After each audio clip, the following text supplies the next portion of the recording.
सदी हरि चरित्र गान आरती अति पावन पुरानी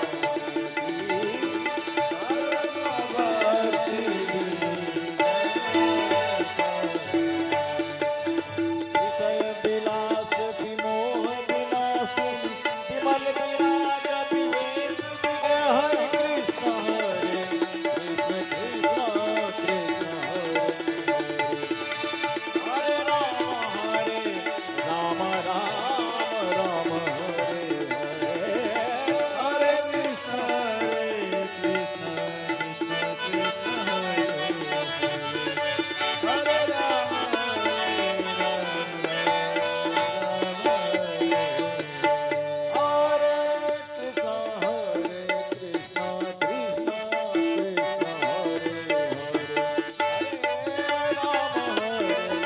राम राम राम राम हरे इदमादिक्यं समर्पयामि जलेन शीतलेकरणम् आराध्यं पुष्पै देवाभिवन्दनं हरिः ओं जगेन जगमयजन्त देवास्तानि धर्मानि प्रथमान्यासन्ना ते अनागं महिमानः सचन्त यत्र पूर्वे साद्याः सन्ति देवाः हरि ओं नारायणाय विद्महे वासुदेवाय धीमहि तन्नो विष्णु प्रचोदयात् ॐ महादेव्यै च विद्महे विष्णुपत्नी च धीमहि तन्नो लक्ष्मी प्रचोदयात् नानासुगन्धपुष्पाणि यथा कालोद्भवानि च पुष्पाञ्जलिर्मया दत्त गृहाणा परमेश्वर मन्त्रपुष्पाञ्जलिं समर्पयामि श्री पुराण पुरुषोत्तमाय नमः श्री कृष्णचंद्राय नमः। श्री राम राम श्री राम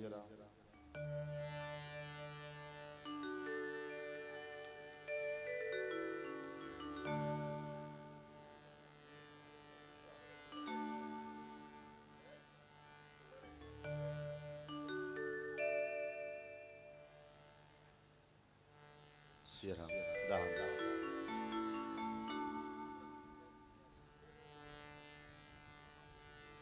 श्री सीतारामचंद्र भगवान की श्री कृष्णचंद्र भगवान की श्री वृंदावन बिहारी लाल की हरि